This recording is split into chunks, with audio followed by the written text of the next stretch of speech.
Chapter 1. A night at the gate. Thunder worried the horizon, like an old wound reopening. Black clouds sat low over the borderlands, their bellies lit from within by pale lightning. The keep Garnhof, a squat old stone fist clenched around a hillock, answered the storm with torches and iron. Its walls were wet with rain and age, and the lichen that clung to the mortar looked like rot from a distance.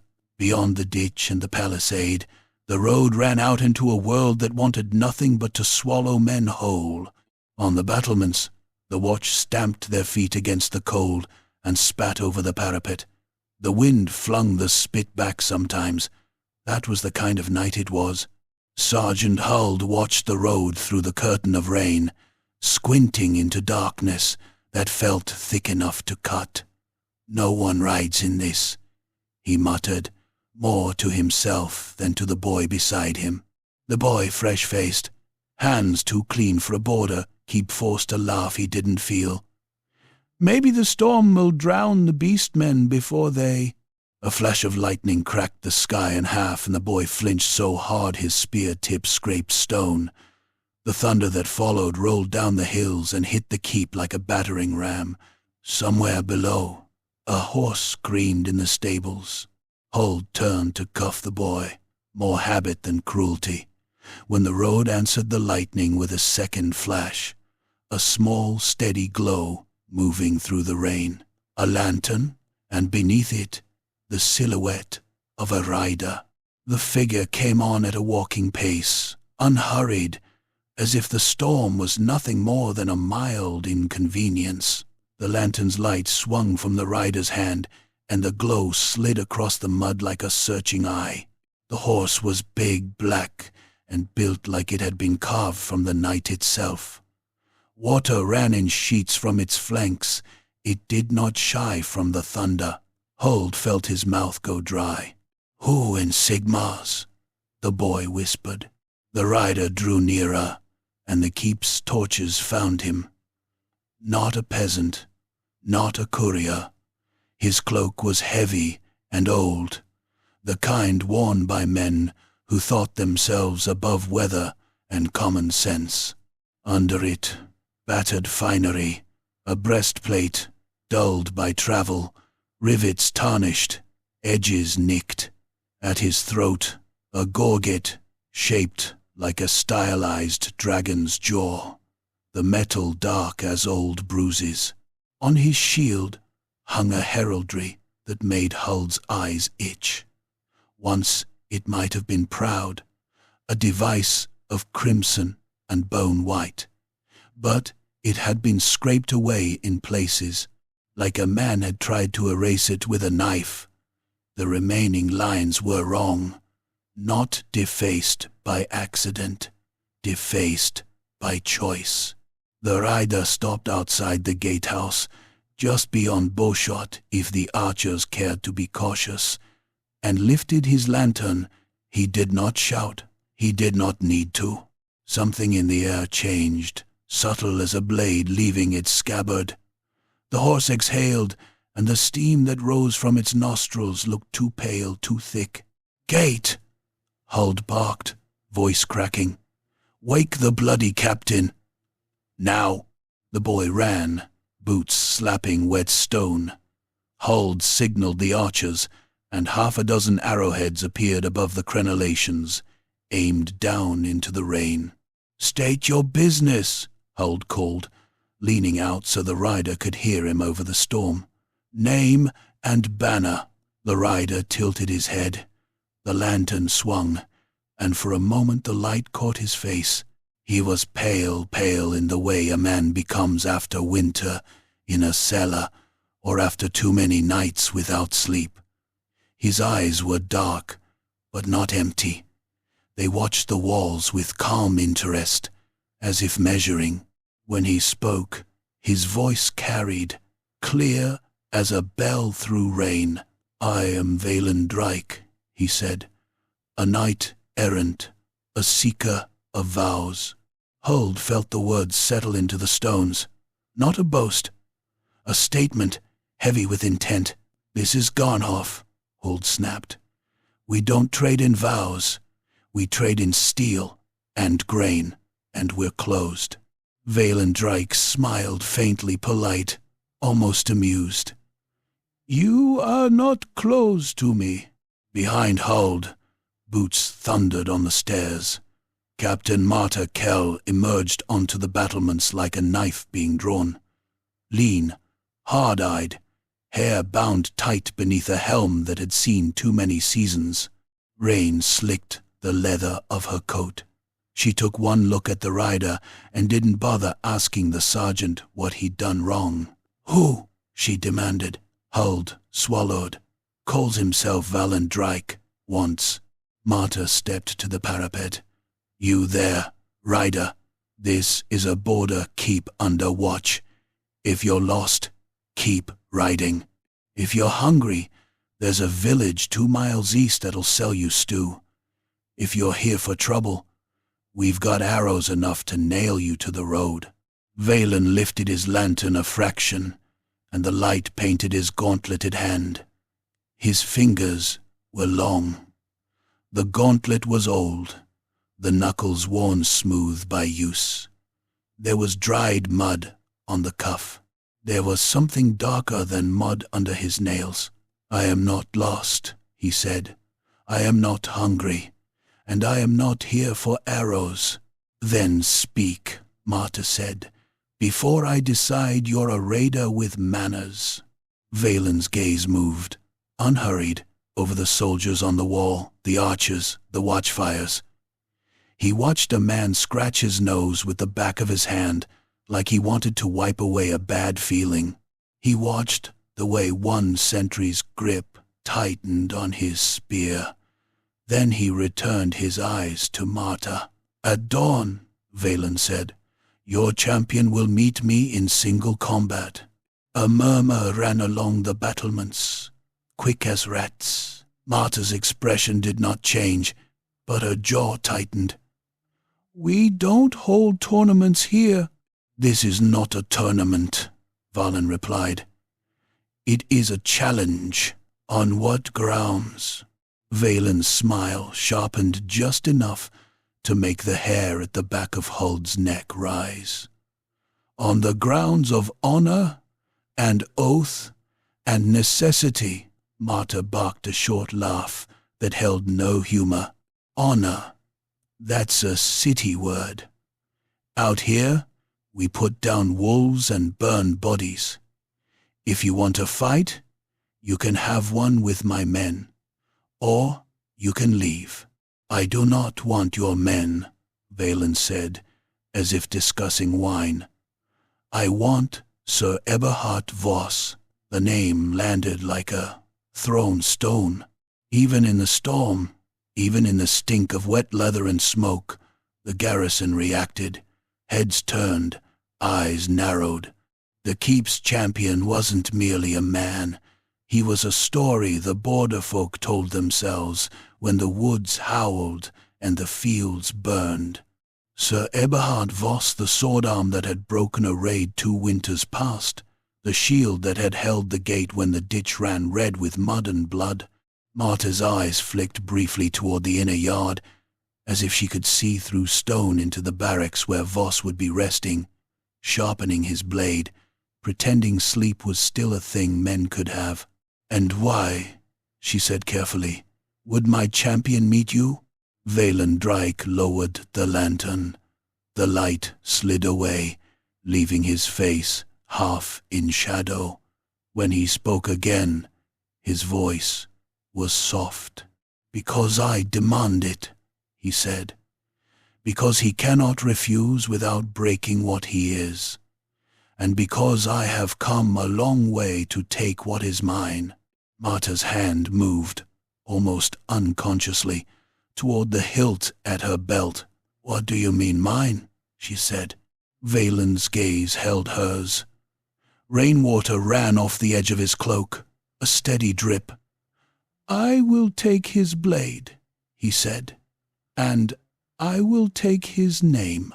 The murmurs became a hiss. Someone swore under their breath.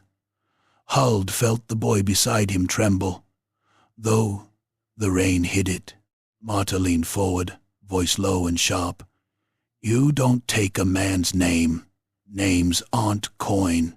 Valen nodded, as if she'd made a point worth considering. And yet they are traded, Captain, bought with deeds, sold for fear, spent for glory. His eyes narrowed slightly. Sir Eberhardt Voss wears his name like a cloak. I will wear it better. Open the gate and say that, Marta snapped. See how long you keep your teeth. Valen's smile returned, thin as a blade's edge. At dawn, he said again, in the yard, under your walls, before your men and your priest. The terms are simple. Single combat. No interference. Marta spat over the parapet. You don't set terms on my wall. Valen's eyes flicked to the archer's arrows. And yet, he said, you have not loosed. A crackle of lightning flared behind the keep, and for an instant the courtyard was as bright as noon. In that brightness, Hold saw something on the rider's breastplate, scratches, as if claws had tried to open it. Not fresh. Old marks. Old fights. When the darkness returned, Valen continued, voice level. I will wait, he said. If your champion is a man of honor, he will come. If he is not, then I will still take what I have come for, only it will be uglier. Marta's eyes narrowed. Is that a threat? Valen inclined his head. It is a promise. Before Marta could answer, another voice rose from the stairwell, grave, resonant, threaded with authority and incense. Sigmar preserve us, said Brother Odalric. He stepped onto the battlements in a sodden robe that clung to his thick frame. His holy symbol hammer and twin-tailed comet hung heavy on his chest. Rainwater dripped from his brow, but his eyes were bright and feverish in torchlight. He looked down at the rider, as if staring at a stain that wouldn't wash out. A challenger, Odalric said, tasting the word. A test, a trial. Marta didn't look away from Valen. Brother, not now. Odalric raised a hand, palm outward, as if blessing the very air. If he invokes honor, he said, then let honor answer. Let the keep's champion show the strength of righteous men. Valen's gaze slid to Odalric, and the faint amusement returned. A priest, he murmured. Good. Witnesses matter. Odalric's lips tightened. State your lineage, Valendrake, your patron, your order. Valen lifted his lantern slightly, and the light caught the scraped heraldry again, the mutilated symbol that refused to be fully erased. I am of no patron you would bless, Valen said, and of an order you would fear. But I come under a code older than your keep stones. I come under the Red Oath. At the words, Hold felt a chill that had nothing to do with rain. Marta's voice was clipped. We're not letting you in. Valen shrugged, a small movement that somehow felt like a concession granted rather than asked. Then I will wait outside your gate, he said. In the mud, in the storm. He looked up at the walls again, eyes steady. And in the morning, your champion will step out, or he will not. He turned his horse with a gentle pressure of his knees. The beast obeyed with unnatural smoothness. Valen rode a short distance away, just beyond the reach of torchlight, and stopped beneath the skeletal branches of a dead tree. He sat there, lantern set on the ground beside him like an offering. A lone figure in the rain, a man waiting for a duel, or a man waiting for prey to grow tired. Marta watched him for a long moment. Then she snapped, Double the watch. No one sleeps alone. And if anyone sees that bastard move, I want to know before he thinks about it." "Yes, Captain," Huld said, relieved to have orders he could follow. Odalric leaned over the parapet, eyes narrowed. "There is wrongness on him," he murmured, "like a grave that has been opened." Marta's mouth tightened. "Everything out here is wrongness." Down below, in the yard, the keep's life continued in uneasy rhythm. Stable hands hauling water, a cook cursing as smoke got in his eyes, a few soldiers watching the wall with the hungry excitement of men who wanted a story to break the monotony. The rumor ran fast, faster than any messenger. Single combat at dawn, a challenger at the gate, the champion's name on the line, and somewhere, in the shadowed corner near the stores, Lysa Fenn stood with a basket on her hip, pretending to count dried onions while her ears did the real work. Lysa had the kind of face that could disappear in a crowd's sharp cheekbones, quick eyes, a mouth that knew when to smile and when to shut. She sold needles and salt and cheap brandy to the garrison, and she bought secrets the way other people bought bread. Garnhof had kept her alive this long because she knew when to duck, and she knew which men were loudest when they lied. Tonight, she was close enough to the gatehouse stairwell to hear the murmured argument through the stone. Marta's voice, low and furious. Odalric's, solemn and eager. The Castellan's, strained with the terror of reputation. "If the champion refuses, the villagers will talk," the Castellan hissed. "Let them talk," Marta snapped.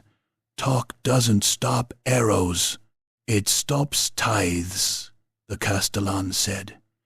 "It stops men from coming when we call for levies. It stops—" Odalric cut in, voice thick with zeal. "If the challenger invokes oath, then we must answer with oath. We must show that Sigmar's hand is strong here." Marta spat something crude. Lysa shifted her weight, leaning closer. The rain outside drummed on the roof like impatient fingers. Then another voice joined the argument, quiet, exhausted, unmistakably Sir Eberhardt Voss. "He named me," Voss said. "How?" Silence for a heartbeat. Then Odalric again, softer. "Perhaps you are known, Sir Eberhardt?" "Known," Voss repeated, and there was something in the word like a bitter laugh swallowed down. "Or market." Lysa felt the hairs on her arms lift. Then, through the crack in the stonework, she heard something else. Valen's voice, carried faintly from outside, as if the wind itself wanted to deliver it. Not shouted, spoken as if to someone standing beside him. "Witness," Valen murmured. "Bind. Remember." Lysa's stomach tightened. She glanced toward the gate, toward the dead tree where the lantern glow sat low in the rain. The rider was there, still as a statue, but the darkness around him felt thick, as if the storm hesitated to touch him. She had heard oaths before, soldiers swearing brotherhood, lovers promising forever, priests thundering vows over a condemned man. Those oaths were words, sometimes backed by steel, sometimes backed by fear. This felt different. This felt like teeth. She backed away from the wall and hurried across the yard, basket forgotten, slipping into the shadow of the storehouse where the watch didn't look too closely at a sutler minding her business. She told herself she was being foolish. She told herself she was imagining things. But imagination had saved her life more than once. Night deepened. The keep tried to settle, but it never truly slept. In Garnhof, Sleep was a luxury you paid for in blood sooner or later. Torches guttered. Men muttered prayers. The storm gnawed at the walls. Sentry duty rotated. Hold posted pairs instead of singles, like Marta ordered. And even then, the men complained in whispers. Near midnight, the rain slackened into a fine, cold mist. That was when Rennick took the north wall alone. No one could later agree on how it happened, only that the pattern broke. A man had wandered off to piss. Another had gone below to fetch a cloak. A third swore he'd seen movement near the stables and left his post to investigate. Borders were full of small mistakes that became graves. Rennick was a decent enough soldier, not brave, not a coward. A man who wanted to go home someday. He was found just before the third bell. Huld was the one who discovered him. He climbed the stairs to the north parapet with a lantern in hand, cursing the damp and the ache in his knees. The air up there smelled wrong, less like rain and smoke, more like cold iron left too long in a cellar. The torch in its sconce had burned down to a sullen stub. "Rennick?" Huld called, lantern light sweeping across wet stone. "You, sleeping on your feet? You?" He stopped. Rennick was kneeling by the parapet, head bowed, hands clasped together as if in prayer. His spear lay on the stones beside him, forgotten. At first glance, it looked like a rare moment of piety.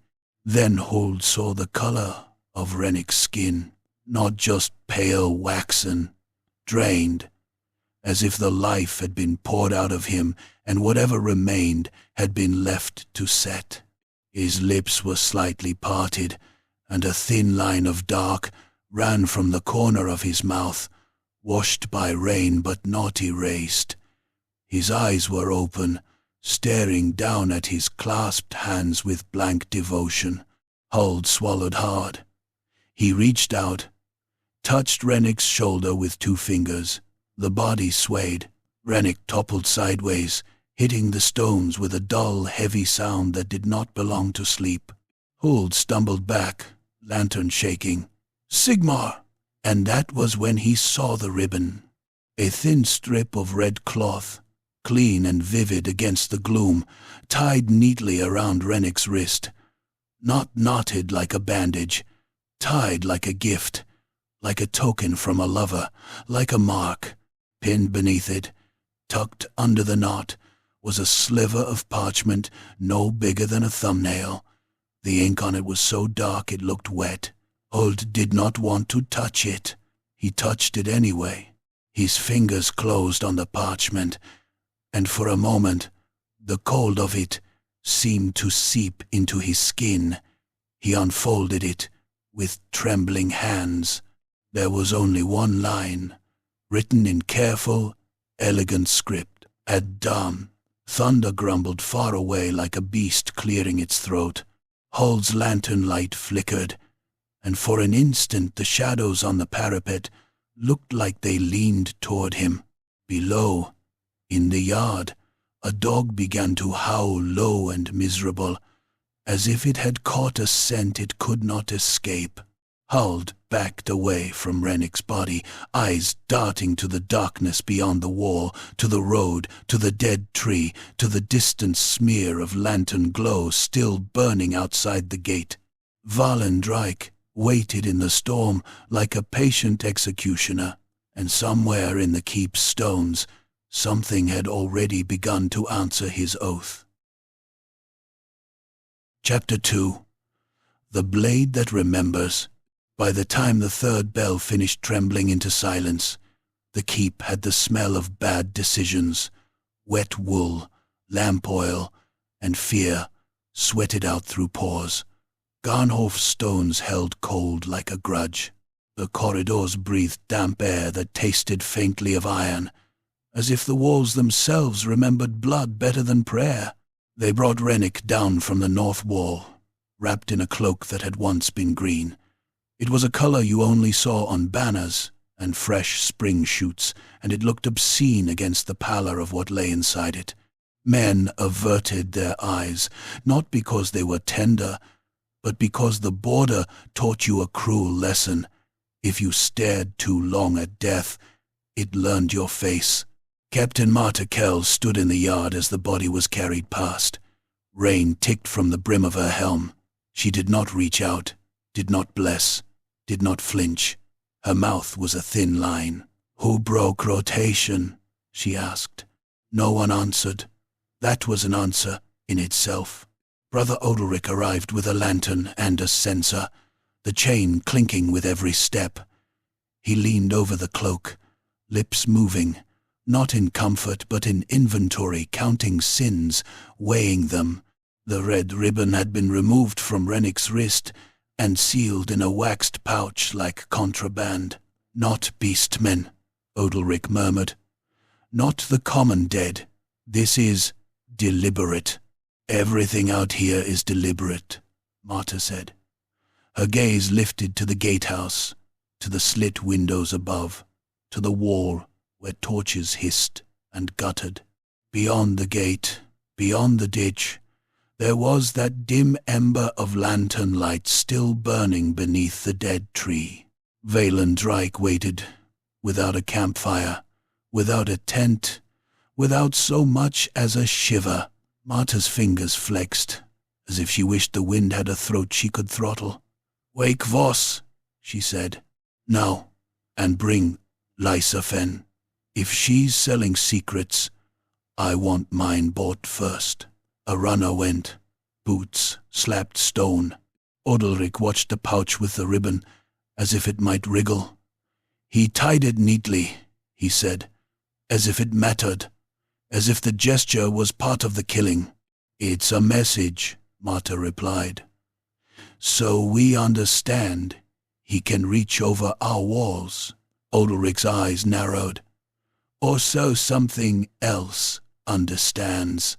He looked down at the dead man again, and his voice softened into something like grudging pity. "He posed him," the priest said, hands clasped, head bowed.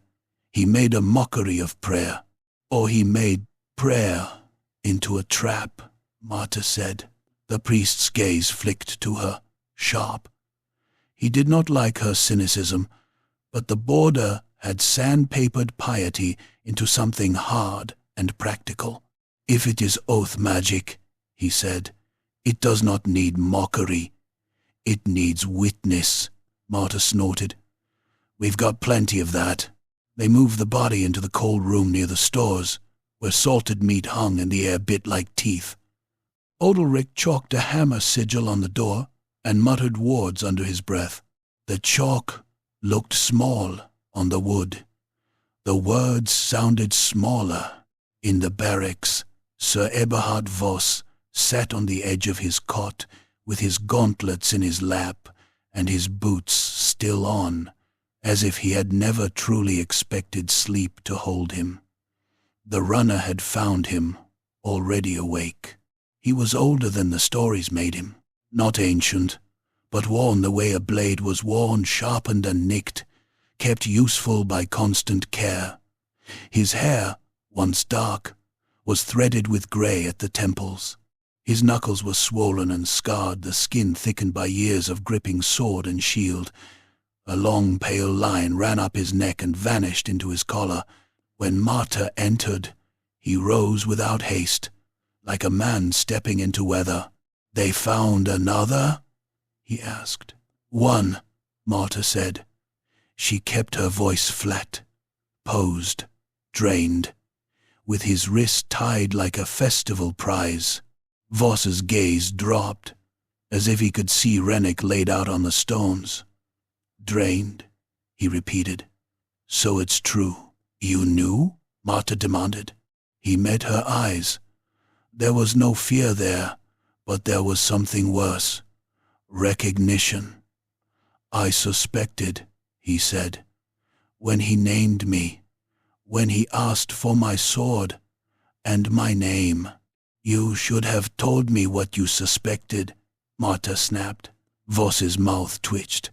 Would it have helped, or would it have made the men run faster? She wanted to argue, but she heard the truth beneath the bitterness. You could hold a wall against arrows. You could not hold a wall against panic. Odilric entered behind Marta, his robes smelling of smoke and damp. Sir Eberhardt, he said, and there was an odd note in his voice, reverence braided with hunger. A trial has come to your gate. Voss didn't bow his head to the priest. He did not need to. The keep had enough kneeling already. A parasite has come, he said instead, dressed like a knight. Odilric bristled. Mind your tongue. My tongue has been in worse company than a priest's, Voss said. He reached for the chest at the foot of his cot and opened it with a key he kept on a cord around his neck. Inside lay his armor, packed with the care of a man who knew his life depended on straps not rotting and rivets not loosening. He lifted out his breastplate first. Candlelight caught on dents and scratches, each one a memory hammered into steel. Marta watched him as he began to buckle it on. The movement was practiced, but not smooth. He paused once, hand pressed to his ribs, as if a scar tugged from the inside. Old hurts? Marta asked, unable to keep the edge out. New ones, Voss replied. Old ones are polite.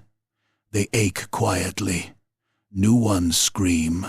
Odilric stepped closer, eyes on the armor. The Challenger's vow, he said. He called it the Red Oath. Voss's hand stopped. For a heartbeat, the only sound was rain and the faint creak of leather. Then he resumed buckling, slower. I've heard the phrase, he said. In what context? Odilric pressed. In the context of men who talk about honor while counting corpses, Voss said. His voice grew quieter, and the air seemed to tighten around it. There are knights in this world who treat chivalry like a scripture, and there are things that wear knighthood like a skin. They keep the forms, because forms are hooks. They keep the words because words are chains. Marta leaned against the post by the door, arms crossed. Tell me about your sword, she said. He wants it. Why? Voss's gaze flicked to the rack, where his blade rested. It was longer than most arming swords, with a worn leather grip and a crossguard shaped simply no gilding, no jewels. The blade itself was clean, but too clean in a way that made the eye slide off it, like it didn't want to be seen as ordinary. He hesitated. For the first time, the champion looked like a man standing at the edge of a pit he'd spent years walking around. It isn't mine, he said at last. Marta's brow rose. Then whose is it? Voss exhaled through his nose. It belonged to a man I killed. Odilric lifted his chin. In righteous battle? Voss's eyes hardened. In a massacre. The word hit the room like a thrown mug, heavy, ugly, impossible to ignore. Even Marta's posture shifted. Voss continued. Each sentence dragged out of him like a hook pulling cloth from a wound. We were riding south, years ago, with a levy. A village had refused a tax. Someone had whispered about heresy. The lordling in charge wanted an example. His jaw worked. They told us it was necessary. They told us it was order. Marta's face was unreadable. She'd served under such men. She'd watched order burn. Voss's gaze stayed fixed on his sword rack, as if he couldn't bear to meet their eyes. There was a knight there, he said. Not like me, he was. Proper. He had a name that meant something in courts. He stood between the soldiers and the villagers and demanded it stop. He challenged the lordling. He demanded a duel. Odalric's lips parted as if to speak, but no sound came. The lordling laughed, Voss said, then told us to make the knight kneel. Marta's voice was low. And you did. Voss's throat bobbed. I did what I was ordered, he said, and it sounded like a confession and an accusation at once. The knight fought. He fought like a storybook, even as men clubbed him from behind. He killed two before they took him down. His hands, buckling a strap, trembled once, barely. He spat blood and called us cowards, called our oaths lies. Then he demanded one thing, that someone take his sword and carry it into real battles, not butcheries, that it not die with him, buried under shame. And you took it? Marta said. I took it, Voss agreed. His eyes finally lifted, and there was a bleak intensity in them, and I renamed it, so no one would ever know where it came from. Odalric's face tightened. You stole a relic of honor and hid its origin. I buried the story, Voss said, because if the men knew what we did, if the border folk knew the champion's blade was born in a slaughter, he cut himself off. He says the blade knows. Maybe it does. Outside, thunder rolled again. It sounded like distant drums. Odalric stepped closer to the sword rack, lifting his hand as if to feel the air around the blade. He did not touch it. Priests knew better than to touch what they did not understand. There is weight in it, he murmured. Not just steel, memory. If the challenger takes the blade, he takes the story tied to it. Marta's jaw clenched. And the name, she said. Explain that part. Odalric's eyes did not leave the sword. Names are more than noise, he said. A name gathers fear, respect, belief. Men hear it and they straighten their backs. Or they run. It is a shape in the world. Oath magic can latch onto that shape. Marta's expression was hard. So he wants to wear Voss like a cloak. Odalric nodded once. If he wins the name, he can make others speak it and feel what they used to feel about the original. He can steal identity and reputation, both turning them into tools. Then we don't let him, Marta said simply. A knock came at the door, quick and sharp. Lysa Fenn slipped in without waiting for permission, wet hair plastered to her temples, eyes bright with the kind of fear that turned into anger if you let it sit too long. You wanted me, she said. Marta gestured her forward. You hear things. Lysa's mouth twitched. I sell onions. Onions hear everything. Cut the wit, Marta said. What do you know about Valendreich? Lysa glanced toward Voss, then toward the priest, as if measuring how much truth each could swallow. He's not alone, she said. Even if he sits out there like he is, I've seen men like him.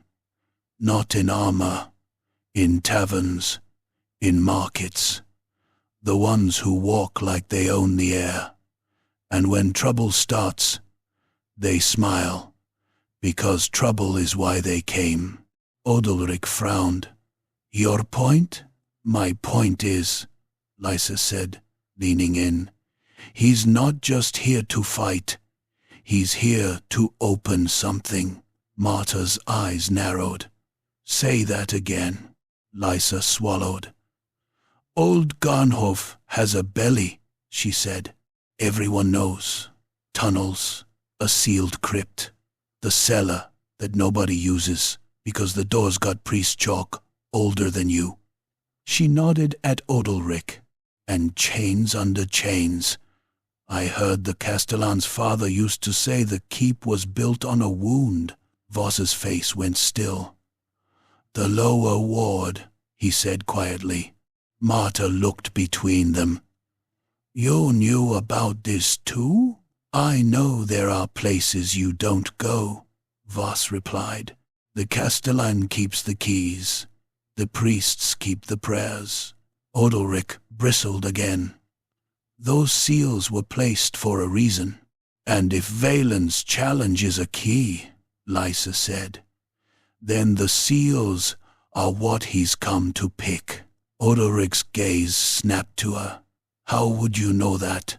Lysa reached into her pocket and produced something wrapped in cloth. She unwrapped it carefully, revealing a scrap of parchment, torn and damp, with ink that looked too dark. "I found this near the north wall," she said, "after they carried Rennick down. It was stuck under the stone, like someone wanted it found." Marta took it, without touching the ink. The writing was the same elegant hand as the message Huld had found. Spare, deliberate, blade, name, lock. Odalric's face paled beneath his ruddy skin. "That is not a common script," he whispered. "There are forms of binding that use 3 anchors." Marta's voice was low. "And the anchors are Voss, his sword, and his title." Voss's eyes closed for a moment. When he opened them, there was resignation there. Iron resignation, not surrender. "Then he can't have them," he said. A sound came from below, faint but unmistakable, like metal under strain. A chain pulled taut, a link complaining. Everyone in the room went still. Then, from deep beneath the keep, a sharper noise, a dry crack, like old wood splitting, followed by the soft, papery hiss of something burning. Odalric's lantern flame guttered. For a heartbeat it dimmed, and in the brief half-dark, the priest's eyes reflected the light like a startled animal's. "A ward," he breathed. "One of the old wards." Another sound rose through the stones, too low to be a voice, yet too shaped to be mere settling. It was a sigh that seemed to carry age and hunger with it. The kind of sound you imagined a tomb might make, if it remembered it had a door. Marta moved first, hand on her sword. "Down!" she snapped. "Now, Odalric, you're coming. Lysa, you stay behind me. Voss." Voss reached for his blade. His fingers closed around the grip, and for a moment he held it as if he could feel the weight of everything it had done. His jaw tightened. "Let's see what my lie has been sitting on," he said. They hurried into the corridor, boots striking wet stone, lantern light leaping ahead of them like frightened prey.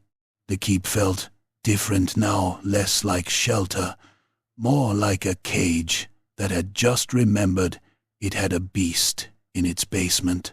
As they descended the spiral stair toward the older levels, the air grew colder and drier. The smell of salt and smoke faded. A new smell rose, stale dust, old iron, and something faintly sweet, like rot hiding under spices. At the bottom, the stair opened onto a passage lined with older stone blocks, darker, slick with age. At the end stood a door of thick oak bound in iron, with chains crisscrossing it like a spider's web. Prayer scrolls had been nailed to the wood, their ink faded, their edges curled. Sigmar's hammer had been carved into the lintel, and beneath it were older Mark's runes that were not of Sigmar's making. One of the scrolls was burning, not in flame, exactly. It blackened from the center outward, as if something unseen chewed the ink away. The parchment curled and flaked into ash that fell without heat. Odalric surged forward, raising his hammer sigil and shouting words that filled the passage with harsh, sacred rhythm.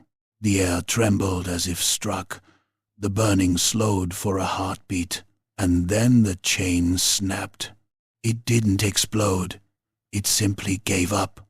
One link cracked, then another, and the tension released with a whiplash sound that echoed down the corridor. The remaining chains sagged, suddenly heavy, suddenly useless. Marta stepped back, blade half drawn. Lysa pressed a hand to her mouth. Voss did not move. He stared at the door, as if staring into his own past.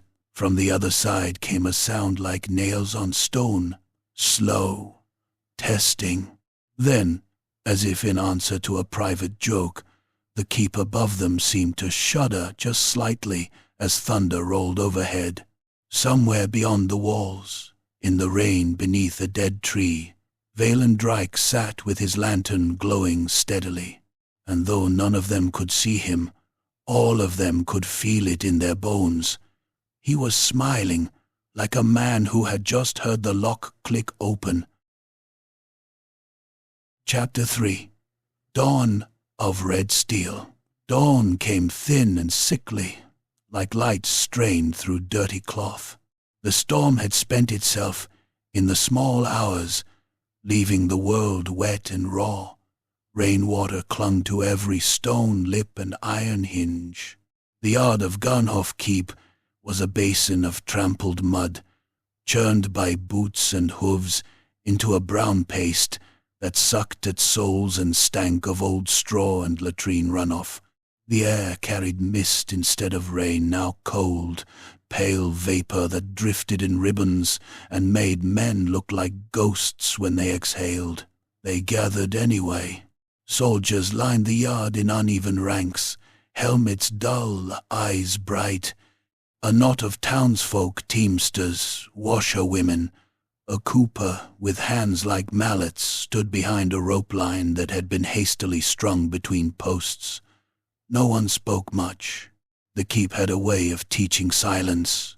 When words came, they came as whispers, wagers muttered through missing teeth, prayers spoken without conviction, names repeated like charms. Sir Eberhardt Voss crossed the yard with the slow steadiness of a man walking to a familiar punishment. His armor was buckled tight, his cloak absent. He wore steel like penance. A shield hung from his left arm, its paint long ago scraped away by weather and war, leaving only rough wood and iron rim. His sword sat in his right hand, point down, as if he were carrying a shovel to a grave. Captain Marta Kell watched him from the edge of the ring, posture rigid. She had placed archers on the walls despite the terms, their bowstrings waxed against damp, arrowheads dark and hungry. Their presence was a warning written in silhouette against the sky. "Loose only on my word," she told them. "Loose only if he cheats, if he breaks the oath, if he turns on the crowd, and if he doesn't?" a young archer had asked, voice cracking. Marta's eyes had been flat as slate. "Then pray the oath is worth more than our fear." Brother Odoric stood in the yard center with a brazier of coals that hissed as the mist kissed it. He had chalked a wide circle on the mud hammer marks, comet strokes, old warding shapes that made soldiers uneasy because they looked too much like the symbols carved over graves. He swung his censer and muttered blessings, voice hoarse from a night spent in the underpassages, listening to the keep's belly creak and sigh like something half awake. Every few heartbeats, Odoric's gaze flicked to a particular corner of the yard, toward the shadow beneath the gatehouse where the old stair descended into stone dark. The warded door below had not opened, not fully, but something had changed after the chain snapped. It was as if the keep had inhaled and hadn't yet decided whether to exhale. Liza Fenn lurked near Marta, a basket clutched to her hip out of habit, eyes darting. She looked like she belonged here, because she belonged everywhere. In kitchens, in stables, in the gaps between soldiers where gossip lived. But today she was too quiet, her jaw tight, her gaze fixed on the gate. Because the challenger was coming. The outer gate groaned as it lifted, iron teeth grinding. Cold mist poured in, like a thing given permission. Beyond, the ditch lay slick and black, and the road was a ribbon of mud leading into the borderland's hungry trees. Valen Drake rode through as if he owned the morning. His horse moved at a measured walk, each step deliberate, hooves placing themselves with unnatural certainty on ground that wanted to swallow them. Valen's battered finery looked cleaner in daylight, not because it was new, but because it had been maintained with a meticulousness that felt wrong. His cloak hung heavy, water beading and rolling from it as if the fabric rejected the world's touch. His shield still bore that old, wrong heraldry scraped, half erased, refusing to be fully forgotten. He dismounted without hurry and handed the reins to no one. The horse simply stood behind him, head lowered, steaming faintly in the cold. Valen stepped into the chalk circle and bowed, one hand to his breast in a courtly gesture that made some of the townsfolk shift uncomfortably. It was too refined for a place like Garnhof. Refinement, here, was a mask worn by men who wanted something.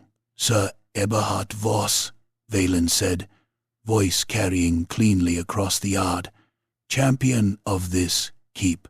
Voss did not bow. He lifted his sword slightly in acknowledgement, a soldier's courtesy rather than a courtier's. Valen's smile was polite and narrow. "We are witnessed," he continued, eyes sliding to Odalric, then to the crowd, then to the archers above. "We are within the terms. I offer you the courtesy of first blood or first fall. Choose." Voss's voice was rough as scraped stone. "First fall." A ripple passed through the watching men. First fall meant it ended when one could not rise. Not a friendly bout, not a test of skill. It meant someone would leave the circle carried, if they left it at all. Valen inclined his head again. "As you wish." Odalric raised both hands, hammer sigil catching the weak light. "By Sigmar's judgment, keep your god out of this." Marta muttered under her breath, though she kept her eyes on Valen's hands, on the way his fingers rested on his sword hilt with intimate familiarity. Odalric finished anyway, voice rising. "Let truth be struck from steel." Valen drew. The sound was not loud. It was simply precise, like a knife leaving a sheath. His blade was longer than a standard arming sword, with an older curve to its guard and a faintly ornate pommel that suggested a bygone age. The steel had a faint sheen that did not match the morning light, as if it reflected something else entirely. Voss raised his shield, set his stance. For a heartbeat they simply regarded each other, the mist curling around their boots. Voss looked like a man bracing against a storm. Valen looked like a man composing a dance. Then Valen moved. He came in with a step that was almost lazy, as if he had all the time in the world, and his sword flicked out in a testing cut, aimed not at Voss's body but at his shield-rimmed steel kissing iron with a bright, ringing note. Voss absorbed it, shifting weight, and answered with a short chopping strike meant to punish the approach. Valen was not there. He slid aside with a small pivot, mud barely tugging at his boots, and Voss's blade cut only mist. Valen's return stroke was quick, too quick, aimed at Voss's forearm, where the shield strap exposed leather.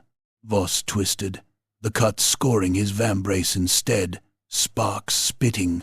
He shoved forward with the shield, trying to drive Valen back, to turn the duel into a press of weight and breath, where endurance could matter more than elegance. Valen gave ground exactly as much as he chose to, then snapped forward with a sudden, sharp blow that struck Voss's shield, with enough force to jolt Voss's arm, numb. The crowd sucked in breath. Voss grunted, boots sinking in mud, and countered with a feint high, then a brutal sweep low meant to take Valen's legs. It was a soldier's trick, ugly and effective. Valen's footwork made it look foolish. He stepped over the sweep as if stepping over a puddle, and for a brief moment, as their bodies passed close, Valen's eyes met Voss's. Not hatred, not even contempt, interest, as if Voss were a relic being appraised. Voss slammed his shield forward again, harder, driving Valen's shoulder back. Valen's cloak flared, and Voss saw the edge of something beneath an old chain collar, darkened, hugging Valen's throat like a promise. Voss pressed. His sword battered Valen's guard, blows heavy enough to make the air shudder. Steel rang and rang, bright notes against the keep stones. Mud splashed, breath steamed. Voss's scarred arms worked like pistons, every strike fueled by something more than skill, by anger, by fear, by the stubborn refusal to be taken. For a time it worked. Valen yielded step by step, turning aside cuts with tiny motions, absorbing impacts with wrists and elbows that should have tired. Voss could hear Valen's breathing, and it was too steady. No rasp, no strain, no quickening panic as the blows landed. Voss drove a shield bash into Valen's chest that would have knocked a lesser man flat. Valen rocked back, then simply straightened. His boots had skidded in mud, yet he had not fallen. His head tilted, as if listening to a distant tune. "You fight like a man who has had to earn every sunrise," Valen said, voice calm, conversational, even as blades hovered between them. "There is merit in it."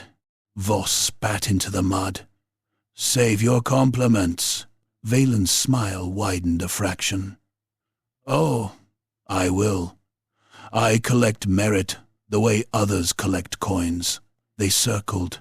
Voss's shoulder throbbed from the earlier impact. His fingers ached around his sword grip. He could feel old scars in his ribs pulling, complaining, reminding him what the night in the underkeep had stolen from him: sleep, certainty, the illusion that walls meant safety. Valen, by contrast, moved as if the mud were a polished floor in a noble hall. When he attacked again, it was with a sequence so formal, so controlled. It looked rehearsed. High cut, low cut, thrust, pivot, backhand. Each motion flowed into the next with grim grace. Voss blocked, shield ringing, blade scraping, the edge of his sword catching Valen's in sparks and shivers. Twice Valen's point flicked toward Voss's throat, and Voss had to wrench aside, the air cold where steel had almost kissed skin. The watching soldiers began to murmur despite themselves.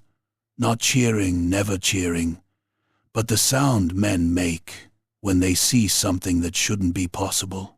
Marta's knuckles whitened around her own sword hilt. She did not look at the crowd. She looked only at Valen's footwork, at his timing, at the way his shoulders stayed loose no matter how much Voss tried to batter him into exhaustion. Odulric whispered prayers faster, as if he could drown dread in syllables.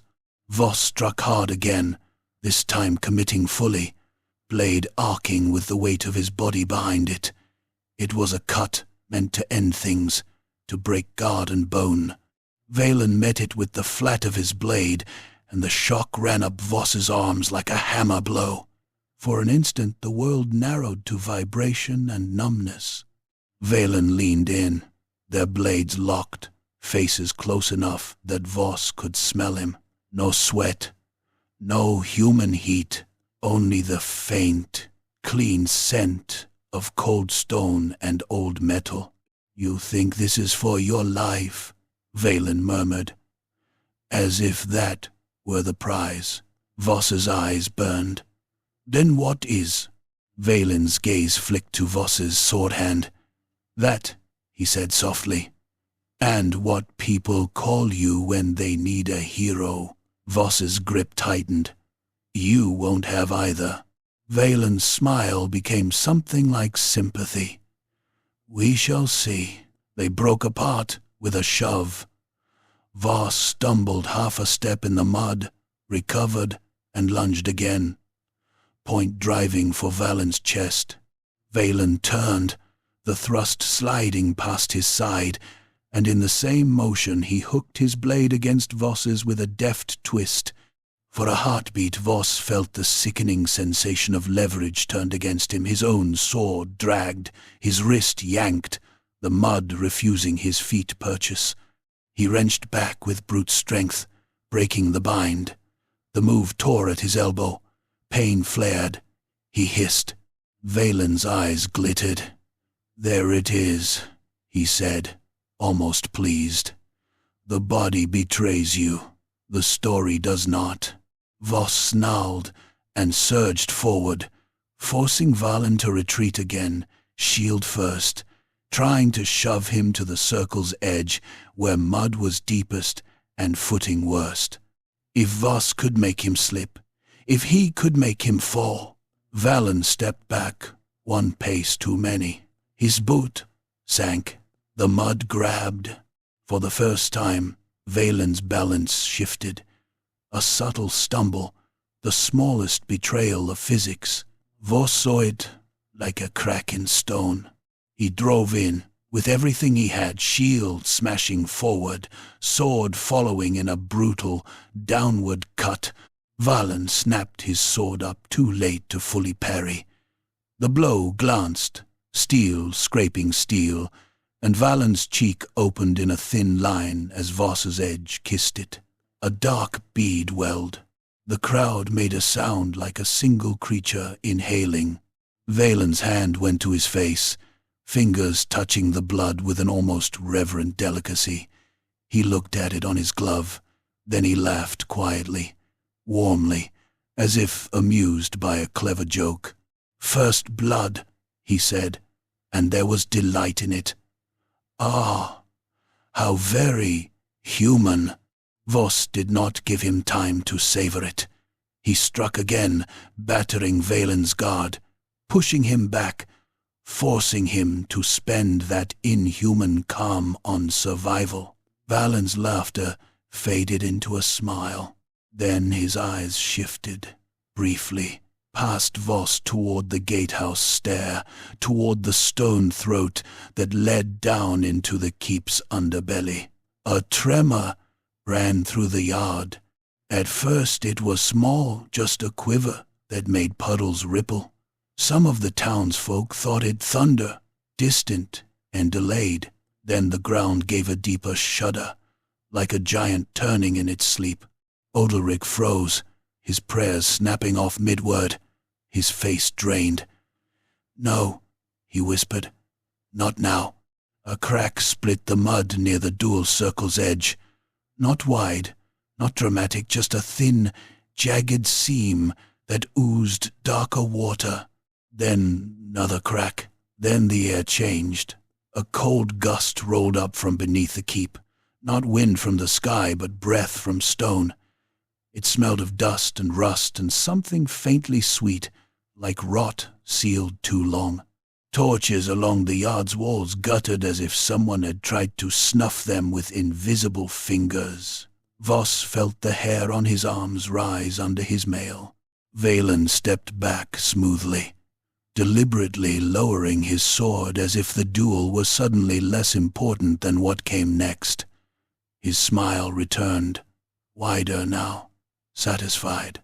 "That," he said softly, almost tenderly, "is the sound of a lock, remembering it was made to open." The crack in the yard widened with a wet, grinding complaint. Mud collapsed inward. A section of ground slumped like a rotten tooth finally pulled free. From the gap, something surged. Not a body, not yet, but a presence. A pressure in the air that made men's ears ring and their stomachs lurch. The mist thickened, swirling into shapes that looked like reaching hands when the torchlight hit them wrong. Soldiers shouted. Someone in the crowd screamed. The rope line snapped as people surged backward. Marta barked orders that were swallowed by the sudden roar of panic. "Back! Get them back!"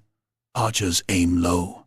But the archers on the walls hesitated, because what rose from the fissure was not a target you could easily put an arrow into. It was a gusting bloom of pale vapor, threaded with shadow, coiling and uncoiling like a living storm.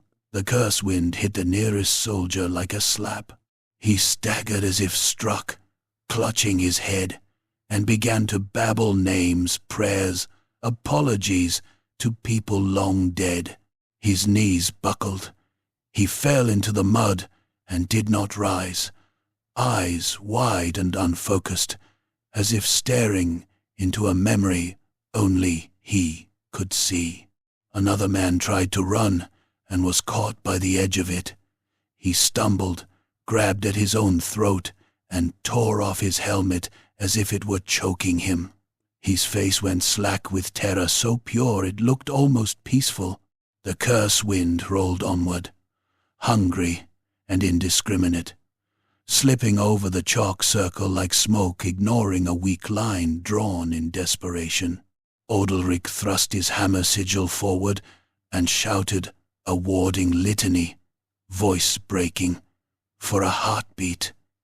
The vapor recoiled, then surged again, tearing through his words as if they were cobwebs. Voss turned, half lifting his shield toward the oncoming horror, instinct overriding oath and pride. Valen did not move to help. He simply watched, head slightly tilted, eyes bright with connoisseurship. "Beautiful," Valen murmured, as if admiring a rare wine finally uncorked. "The keep remembers its sins." Voss's jaw clenched. The duel, the oath, the name, none of it mattered for one brutal heartbeat compared to the simple truth of survival. Something old had woken, and it did not care about chivalry. He shifted his stance, sword rising again, not toward Valen, but toward the crawling edge of the curse wind that began to spill across the yard, turning brave men into trembling wrecks with a touch. And Valen Drake, still immaculate, despite the blood on his cheek, took another slow step backward, making room, as if the morning's true spectacle had finally begun. Chapter 4. The Name Taken. The first scream was the kind that ended mid-breath, snatched away as if the air itself had a fist. The courtyard had become a panic pit. The rope line was gone, trampled into the mud. Townsfolk shoved and slipped and clawed for the gatehouse stairs, trying to get above the ground that had betrayed them. Soldiers tried to hold a shape, any shape around them, but fear made men soft and stupid. The pale curse wind rolled through Garnhof like a living fog bank, tasting memories, souring courage, turning hard faces into slack masks. It did not kill cleanly. It did not kill quickly. It made men remember. A halberdier dropped to his knees and began pleading with someone no one could see, voice cracking with boyish terror. Another soldier, big enough to carry a beer barrel under one arm, backed away from nothing, eyes wide, lips trembling, and threw up in the mud as if his guts were trying to flee ahead of him. When the curse wind brushed his cheek, he stopped moving entirely, frozen in a posture of surrender. He stood that way while the crowd shoved past him, a statue of defeat. Captain Marta Kell ran straight into the ugliness because the border had taught her a lesson that priests rarely learned. If you hesitate, you die. "Walls!" she roared, voice raw. "To the walls! Get them up the stairs," you howled. "Break the crowd, split them. Get the families inside the long hall now." Sergeant Huld's face was gray with shock, but he moved. He and 2 others started grabbing people by the shoulders and shoving them toward the nearest archway. A woman went down, and Huld hauled her up again with a curse that sounded like prayer. Above, archers on the battlements loosed their first arrows, not at Valendrake, not at Voss, but into the crawling mass of fog, where it thickened into something almost solid. Arrows vanished into whiteness and returned nothing but silence. One arrow came back wrong, its shaft rimed with frost. Its iron head blackened as if it had been held over a fire too long. The archer who caught it flinched and dropped it like a hot coal. Brother Odalric stood in the chalked circle, hammer sigil raised, voice booming litanies that scraped his throat bloody. Every word he threw at the curse wind came back shredded. His faith was a shield once. Now it felt like a cracked buckler in the hands of a tired man. Sir Eberhardt Voss had stopped fighting Valen. The duel had become a memory already, an embarrassment beneath the new terror. Voss moved toward the fissure with his shield up and his sword angled low, as if he could cut fog like flesh. His boots slipped in mud. He planted and braced, and for a heartbeat he looked like the stories again, solid, inevitable, the man who stood when others broke. The curse wind touched his shield. It crawled over the wood and iron like a cold hand, seeking cracks.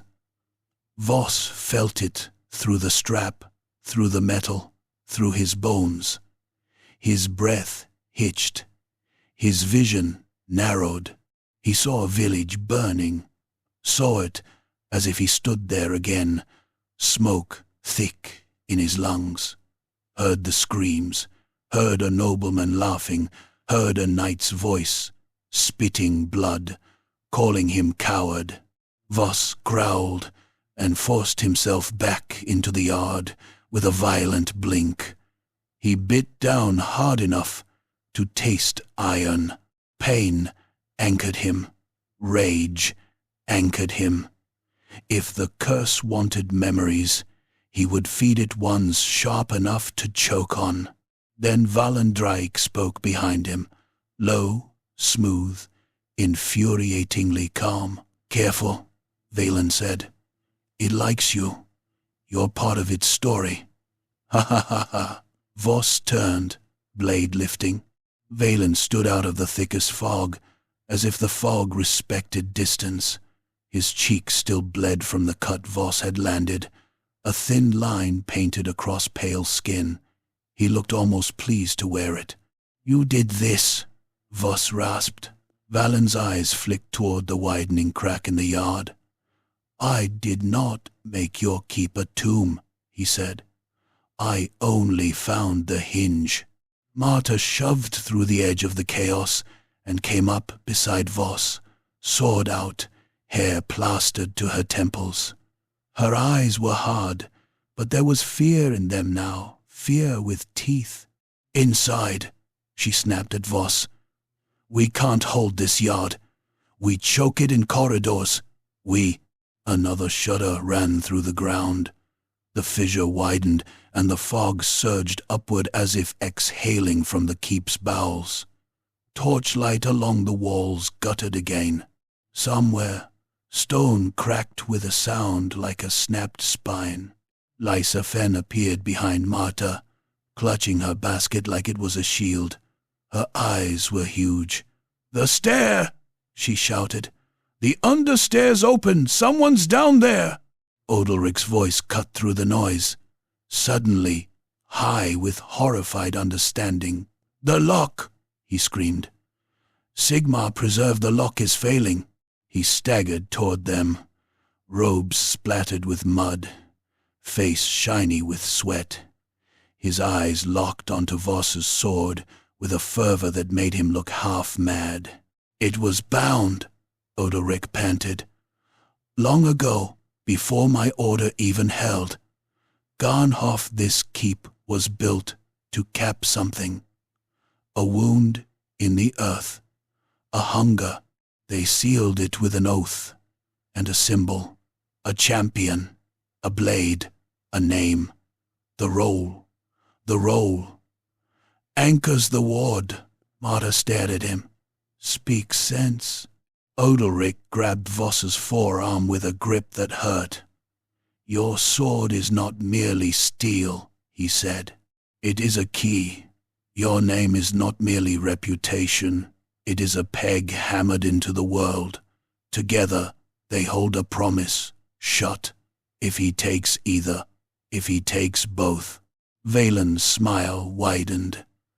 "Then the promise ends," he said gently, "and the keep's buried honesty comes up to breathe." The curse wind rolled closer, drawn by the density of voices, by the heat of bodies, by the scent of fear.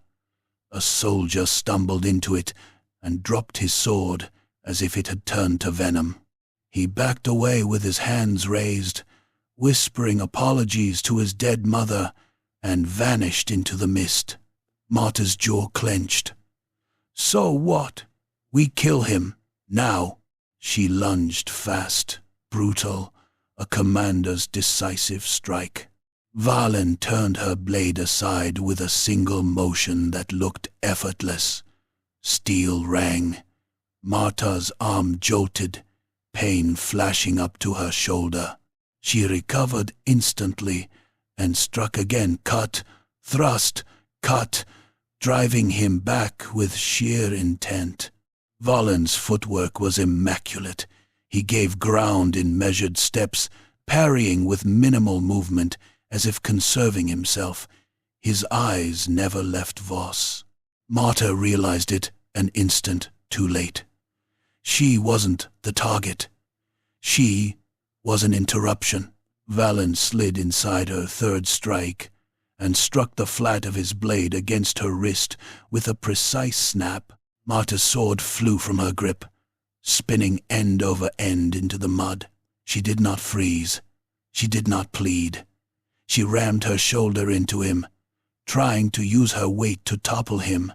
Valen staggered half a step, cloak flaring. For the first time, his calm wavered not from effort, but from annoyance. Marta's elbow came up toward his throat. Valen caught her forearm and twisted. Not hard enough to break, hard enough to demonstrate that he could. Marta hissed, teeth bared, and tried to wrench free. Voss moved.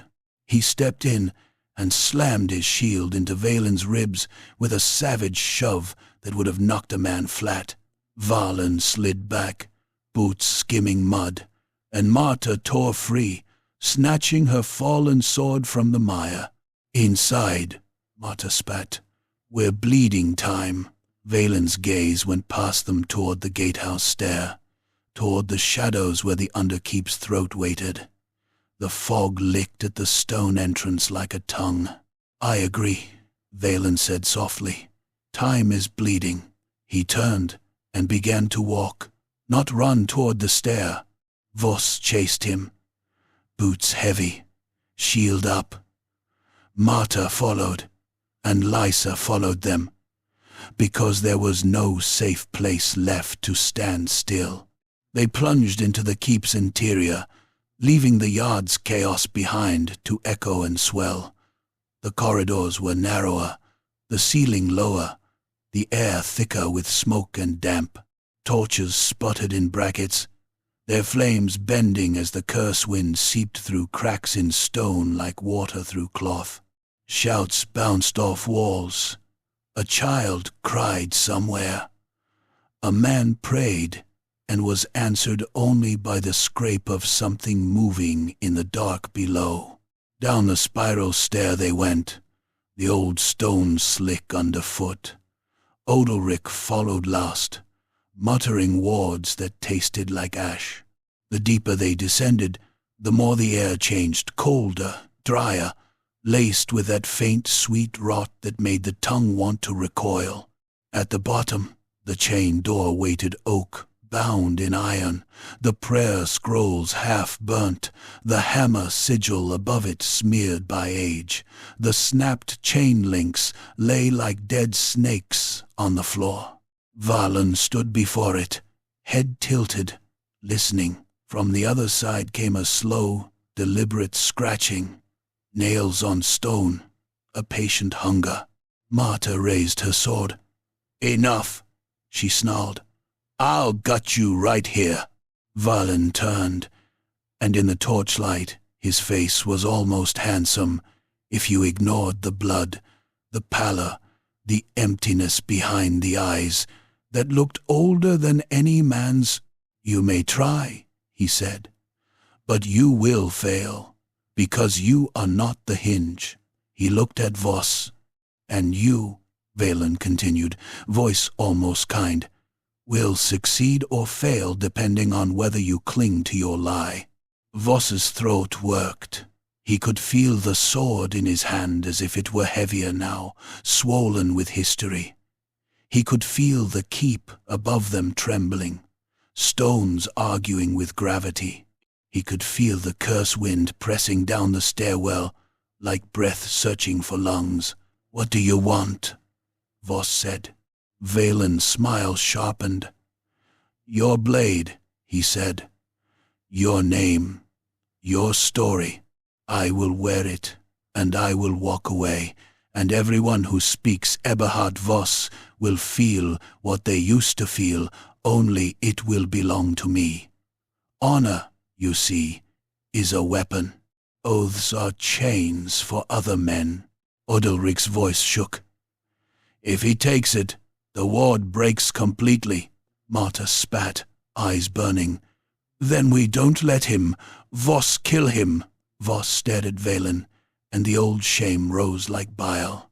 He saw the burning village again, heard the proper knight's voice demanding a duel that was never granted, felt the stolen sword in his hand, a trophy he had pretended was a blessing, and he understood, with a clarity that hurt, what Valen had meant. The blade remembered, the keep remembered, the ward remembered. The lie had been part of the seal.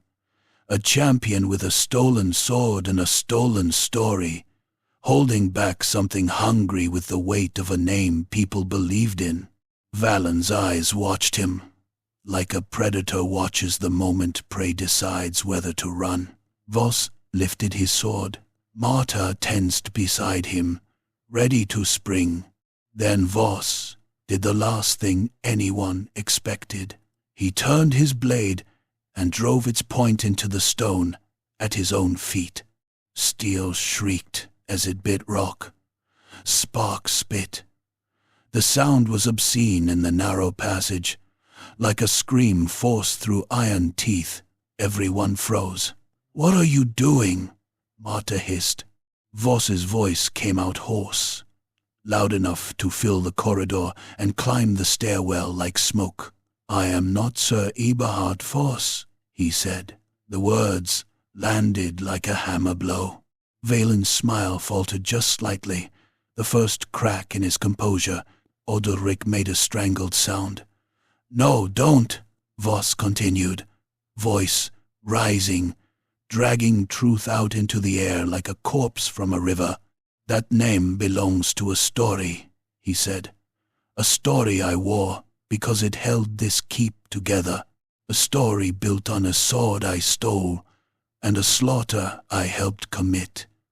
If the lock is a lie, then let the lie die." Marta stared at him as if he'd gone mad. Lysa's hand flew to her mouth.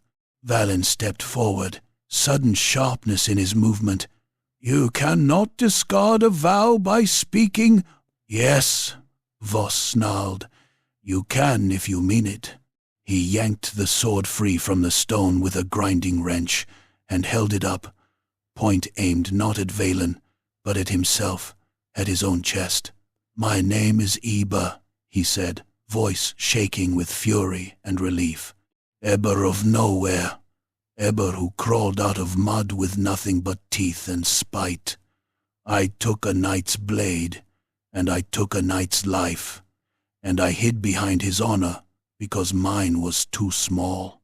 He turned his head and shouted upward, toward the stairwell, toward the keep, toward everyone who might hear. "Garnhof," he bellowed, "your champion is a lie." The corridor seemed to inhale.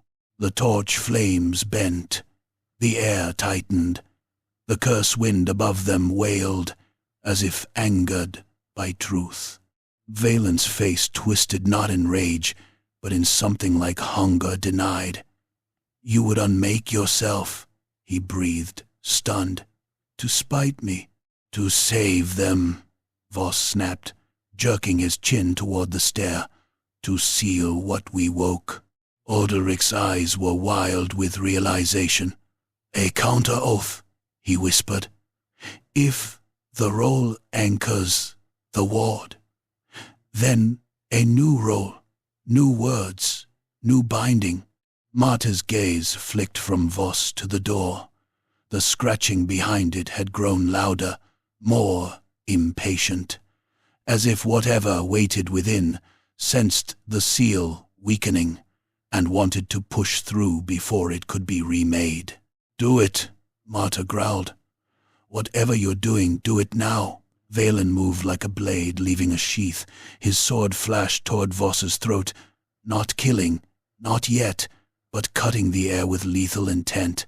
Marta stepped in and took the strike on her blade, steel ringing so hard the sound hurt teeth. The impact drove her back a half step, boots skidding on damp stone, but she held. Voss spoke over the clash. Voice like gravel. "I make a red oath," he said. "Not yours, mine."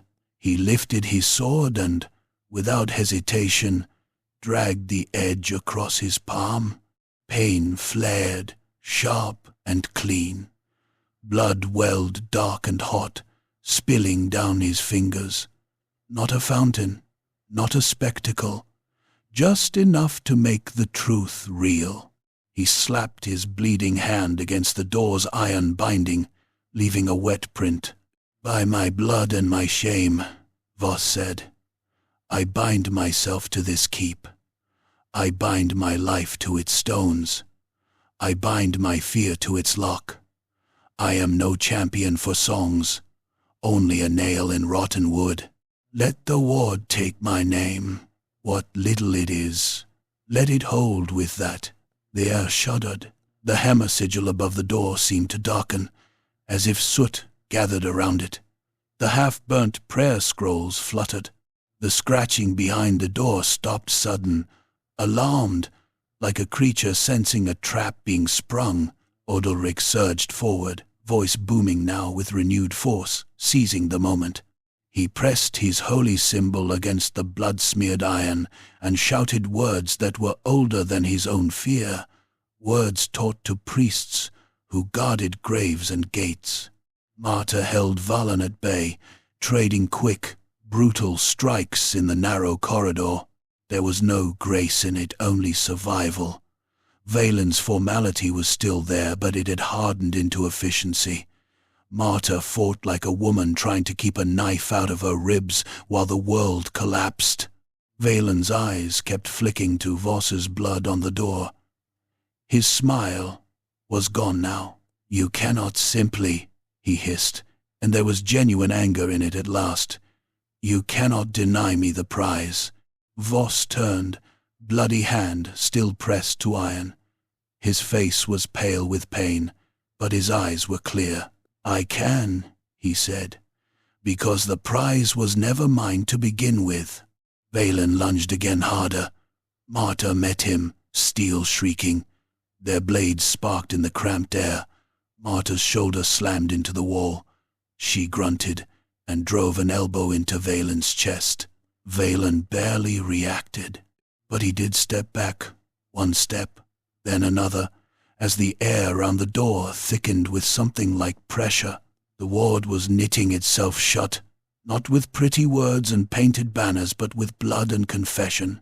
Above them, the keep groaned, and the curse wind screamed high, furious, suddenly starved. It thrashed through corridors and stairwells, but it felt less certain now, less anchored. Valen's gaze went distant for a heartbeat, listening to the shift in the unseen currents. Then he exhaled slowly, like a man accepting a loss he hadn't planned for. "How ugly," he murmured. "How mortal." Marta held her sword up, chest heaving. "Leave," she spat. "Before I decide, terms don't matter." Valen looked at her as if she were a curious insect. Then he looked at Voss, at Eber, at the blood on the iron. "I came for a name," Valen said softly. "And you killed it yourself." Eber's mouth twitched something like a grim smile. "Better me than you." Valen's lips curved again, but it was colder now, a thin line of appreciation rather than delight. "Very well," he said. "Keep your broken title. Keep your miserable truth. I will find another hinge." He sheathed his sword with that same precise motion, as if nothing around him screamed disaster.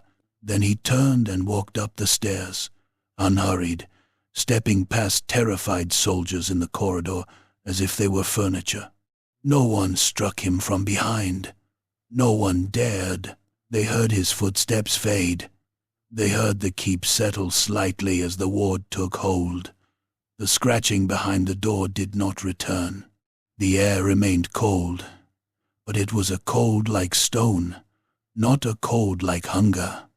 When it was done, Odalric sagged against the wall, breath ragged, face streaked with sweat and soot. "It will hold," he whispered, sounding more shocked than relieved. "For a time. It will hold, because it has a nail again." Marta stared at Eber's bleeding hand, then at his face. "You just burned your own legend," she said. Eber flexed his fingers. Blood dripped onto the floor in slow, dark beads. "Legends don't stop doors from opening," he replied. They climbed back to the yard, when the worst of the curse wind had thinned. The courtyard looked like a battlefield. After a brief war, mud gouged, stones cracked, torches guttering low. A few bodies lay where they had fallen, faces drawn, eyes empty with remembered horrors. The townsfolk huddled in knots, trembling, whispering.